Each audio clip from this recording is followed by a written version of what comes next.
राहुल सुनो, इधर आओ। देखो राहुल, तुम्हारे ताऊ जी ने मेरे विश्वास पे तुम्हें नरेन की अमानत सौंपी है।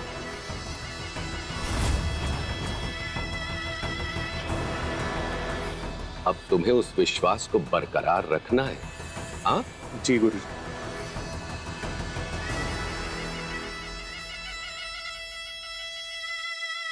आई प्रॉमिस ताऊ जी, मैं जो भी करूंगा भाई की नजर में रहकर करूंगा। और आज के आज भाई की तस्वीर मेरे केबिन में होगी। ट्रस्ट मी ताऊ जी, अब सब सही होगा।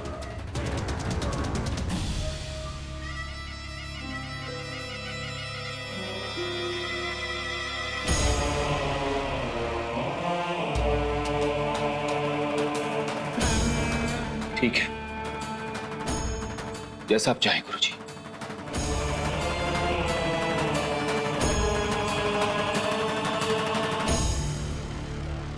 चलो राहुल, मैं तुम्हें कंपनी के इंपॉर्टेंट डॉक्यूमेंट्स हैंड ओवर कर देता हूं। ओके ताऊ जी।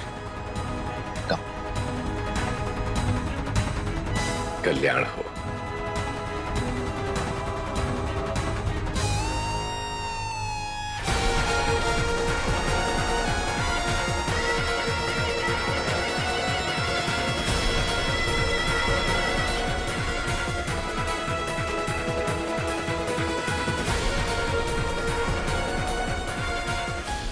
वाह गुरुजी, व्हाट अ ब्रिलियंट मूव।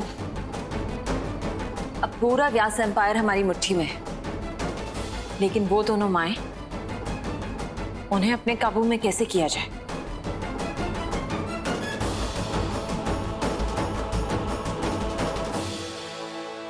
दो माएं अगर अखंड ज्योति पर बैठी हो तो उनकी शक्ति को तोड़ना थोड़ा मुश्किल तो है, लेकिन जिस अखंड ज्योति ने उन दोनों को जोड़ा है वही अखंड ज्योति उन्हें अलग भी करेगी।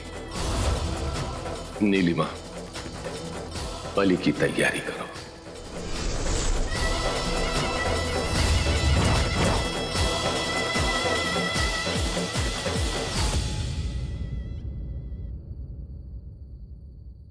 पापा ने बड़े आराम से नहीं यहाँ रहने के लिए तो कह दिया, पर इन्हें सुलाएंगे कहाँ?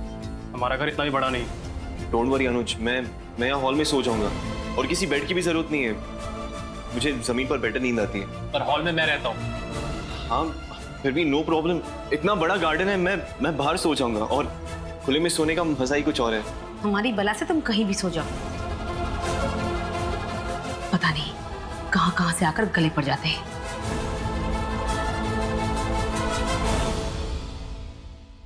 नरेन बाबू, आप मेरे कमरे में सो जाइएगा। फिर तू कहाँ रहेगी? मैं रितु के साथ रह लूंगी उसके रूम में।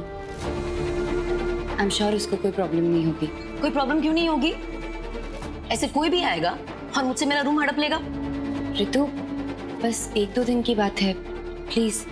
ठीक है, ऐसी बात है तो मैं भी इस महीने का जो रेंट है वो हाफ ही पे करूंगी।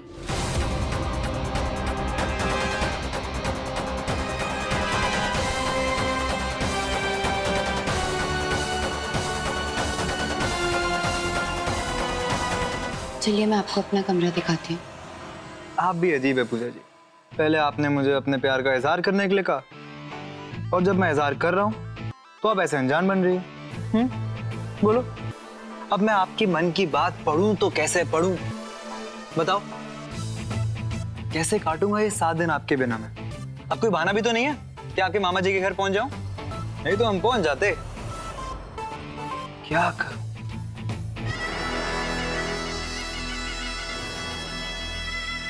मयंक जी जी गुरुजी।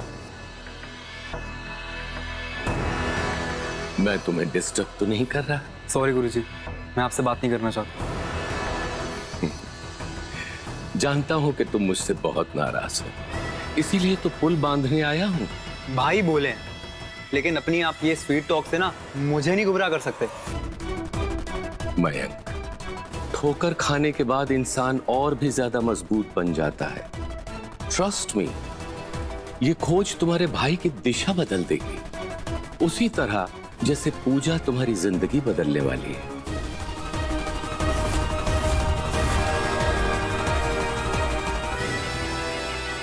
कभी भी कोई शंका मन में उठे तो सीधा मेरे पास चले आना। I am always there to help you. हाँ गुरुजी, मैं पूजा जी के मन की बात जानना चाहता हूँ।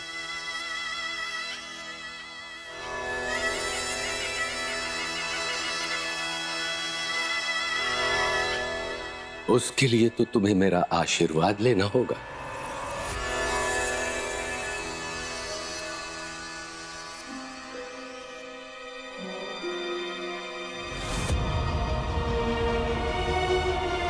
जाओ, पहले जवाब ढूंढ कर लाओ। पहले ईश्वर को महसूस करके आओ, फिर बात करेंगे। तुम्हारे बस का नहीं है ईश्वर को ढूंढ पाना। मैं जवाब ढूंढूंगा। ईश्वर कहाँ मिलेंगे इस बात का प्रमाण लेकर मैं आऊंगा, और वो भी 7 दिन के अंदर। लेकिन अगर 7 दिन बाद तुम्हारे पास कोई जवाब नहीं हुआ तो आप जो कहेंगे मुझे मंजूर होगा। सच तो यह है कि मेरे पास नरेन बाबू के सवालों का कोई जवाब नहीं है, और ना ही अगले 7 दिनों में मैं उसे कोई जवाब दे पाऊंगा। नरेन बाबू 2 दिन के लिए और यहां रुक सकते हैं। 2 दिनों में उनका मन शांत हो जाएगा, उसके बाद उन्हें लौटना होगा। नरेन बाबू ये चैलेंज कैसे जीत पाएंगे? कहीं गुरुजी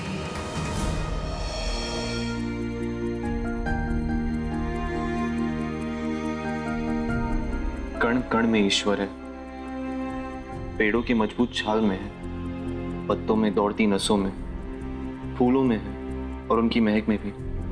कभी सोचा है क्या उनमें इतने रंग कैसे होते हैं? क्यों इतने अलग अलग खुशबू? ये ईश्वर की माया नहीं तो और क्या है?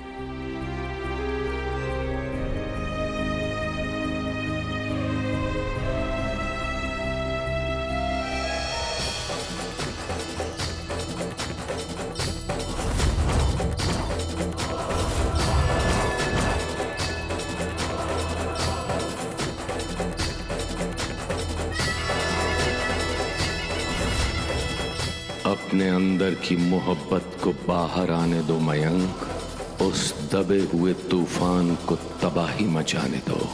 जाओ, आजाद करो खुद को।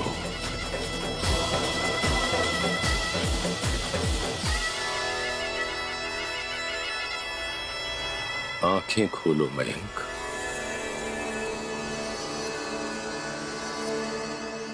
जीत तुम्हारा इंतजार कर रही है।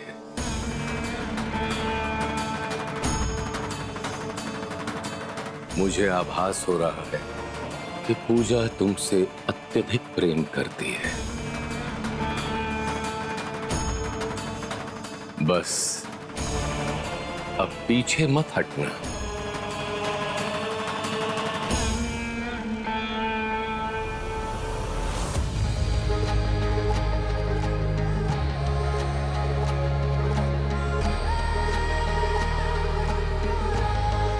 शायद अभी बहुत जल्दी है, थोड़ी देर बाद उठा दो।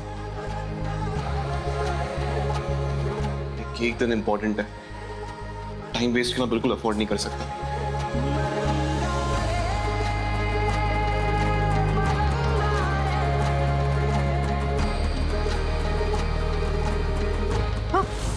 तुम अभी तो सिर्फ 5 ही बजे है ना? हाँ, मैं मामा जी से मिलने आया था। आज पहला दिन है और मेरे पास समय बहुत कम है, तो आप तो हमारे नाक में क्यों दम करके रखे हो? वो अभी सो रहे हैं। वैसे भी उनकी तबीयत ठीक नहीं चल रही है। जब वो उठेंगे तब तुम्हें खबर दे दूंगी। अभी जाओ, जाकर बगीचे में बैठो।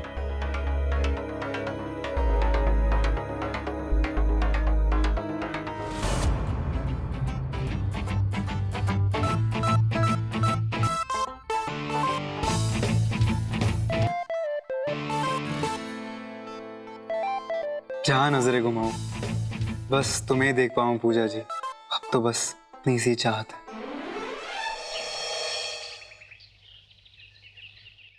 मामा, आप अब भी काम पे क्यों जा रहे हैं? मैं भी आपके साथ चलती हूँ फिर ऑर्डर लेने।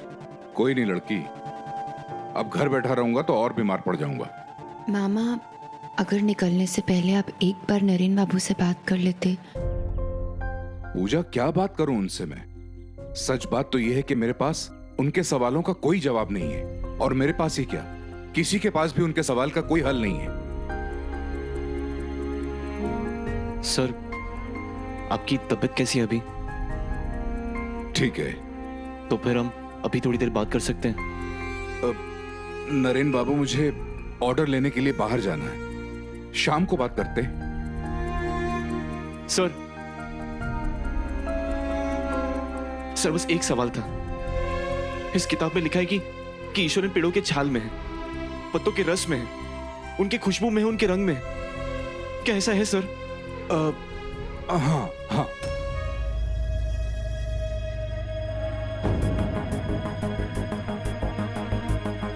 नरेन बाबू, मैं अभी आई।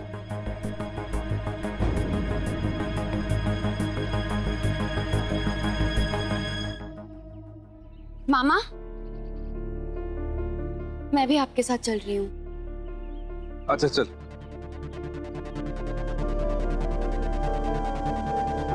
मामा, ये गुरुजी जैसे लोगों के पास सच में शक्तियां होती हैं क्या? जिसे वो चमत्कार कहते हैं, क्या वो सच में भगवान की देन है? और क्या उन्होंने सच में भगवान को पा लिया है? बेटा, भगवान को तो सिर्फ भक्ति से ही पाया जा सकता है। और रहा सवाल चमत्कार का, तो ये लोग जब तब करके सिद्धियां प्राप्त करते हैं, लेकिन कुछ लोग अपनी सिद्धियों के नशे में इतना चूर हो जाते हैं कि सही और गलत में फर्क ही नहीं कर पाते, और फिर उसका इस्तेमाल इंसान और इंसानियत के खिलाफ करते हैं।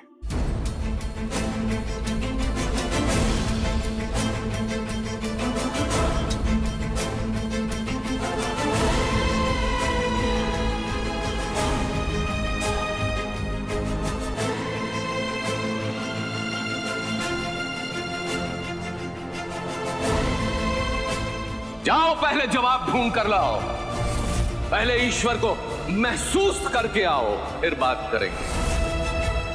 इस किताब में लिखा है कि ईश्वर इन पेड़ों के छाल में है, पत्तों के रस में है, उनकी खुशबू में है, उनके रंग में है। क्या ऐसा है सर? हाँ हाँ।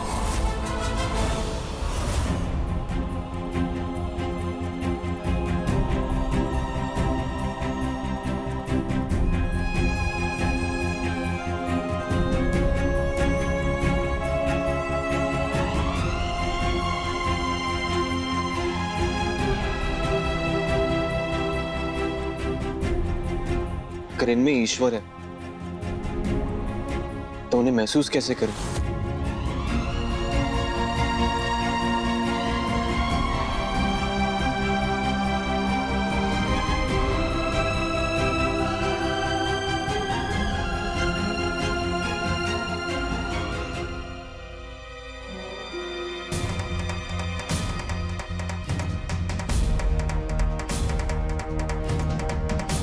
पूजा, कहाँ हो तुम? मैं मामा के साथ आई हूँ।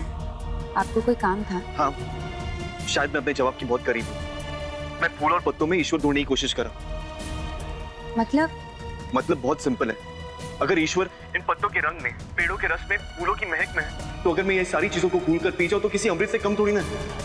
इसलिए मैं सर के गार्डन से तरह तरह के फूल और पत्ते इकट्ठे कर रहा हूँ। मुझे ऐसे लग रहा है कि मुझे मेरा जवाब आज ही मिल जाएगा। तुम प्लीज अपने सारे काम खत्म करके जल्दी से आ जाओ। ओके? लेकिन नरेन बाबू,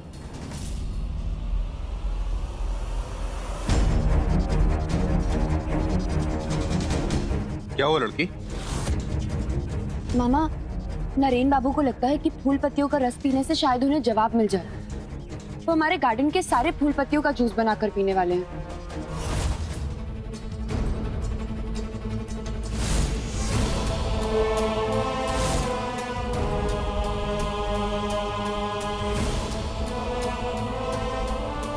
लेकिन हमारे बागीचे में तो कुछ ऐसे पेड़ पौधे हैं जो बहुत जहरीले होते हैं, उन्हें खाया नहीं जा सकता, उससे आदमी की जान को खतरा हो सकता है।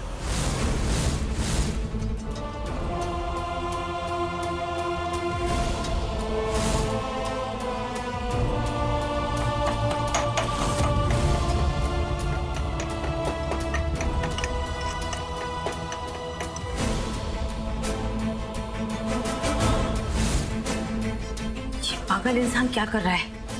पूरे घर पर कब्जा करके बैठ गया है। सफाई के पीछे अपनी कमर तोड़ो। मैं नरेन बाबू को फोन करती हूँ, उन्हें रोकना होगा। बस इसीलिए मैं उस लड़के की जिम्मेदारी नहीं लेना चाहता था।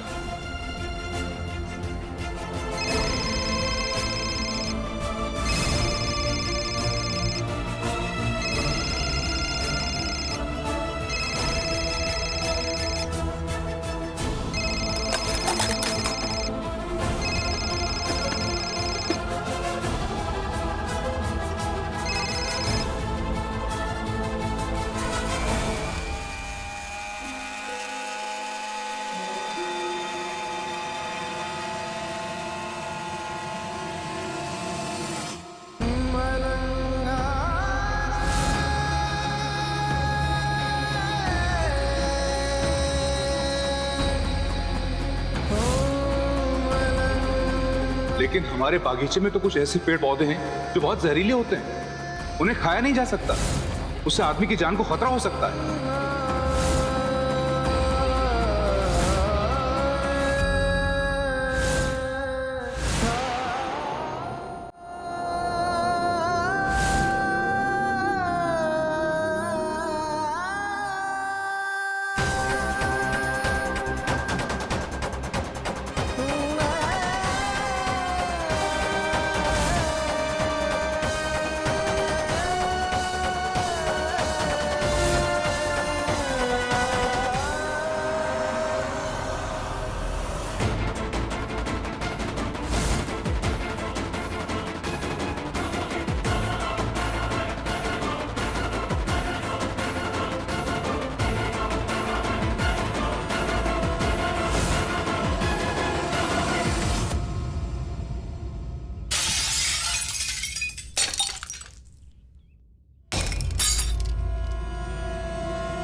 ये क्या किया तुमने?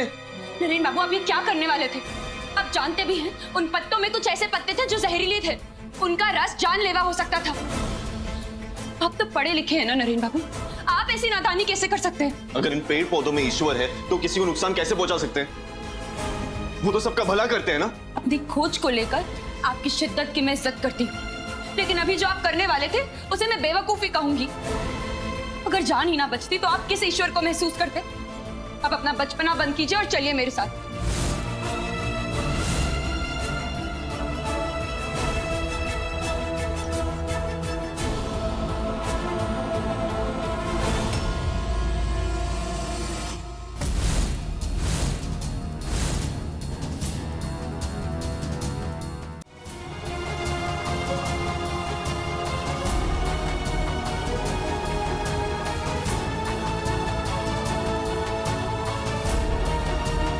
ईश्वर को महसूस करने के लिए इतनी तड़प कि जान तक की परवाह नहीं। ईश्वर को इनकी बात को सुननी चाहिए।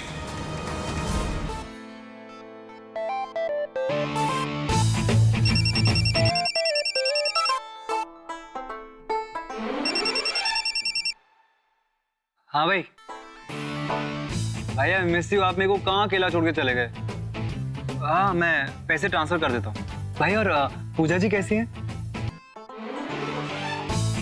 फोन काट दिया। चलो पैसे ट्रांसफर कर देता हूँ। पैसे ट्रांसफर करने की क्या जरूरत है जब मैं वहां खुद जा सकता हूँ?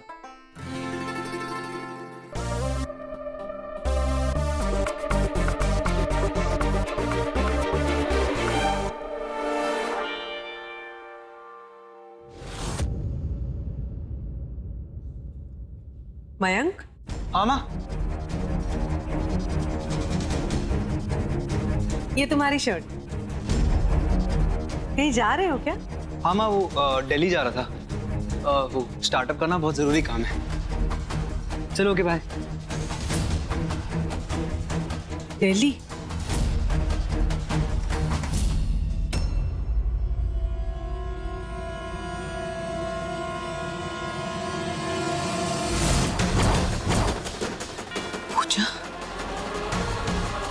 जादूगरनी है ये लड़की, एक एक करके वो इस घर के सभी बेटों को अपने जाल में फंसा रही है। मोहिनी है ये लड़की। जिस पूजा पर आप सब के सब लोग निहाल हुए जा रहे हैं, दरअसल वो भरोसे के लायक ही नहीं, वो आप सबको छल रही है। पहले उसने नरेन को अपने वश में किया और अब उसकी नजर अपने मयंक पर है। देहरादून चलना भी है।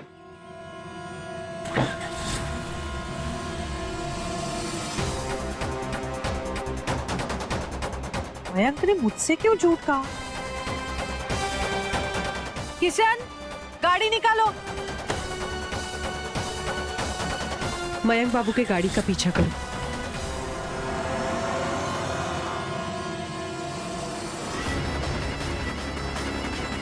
ये जो डरी हुई हिरनी अपने बच्चे के पीछे गई है, एक तड़पती हुई शेरनी बनकर लौटेगी। मेहमान तुम्हारे और मरूं मैं इस घर की सफाई में अपनी कमर तोड़ो। देखो क्या हाल बना दिया मेरे रसोई का, ऊपर से बर्तनों का ढेर, सो अलग। मामी आई एम सॉरी, लेकिन आप टेंशन मत लीजिए, मैं सब साफ कर देती हूँ। मैं उससे कुछ कहूँ तो तुम्हें बहुत बुरा लगता है ना, दर्द होता है। कभी बंधन डाले हम प्यार में, कभी अंकुश लाए एहतियात में। जब उड़ने के लिए बने हम बंदे, ये बंदिशें फिर किस काम के।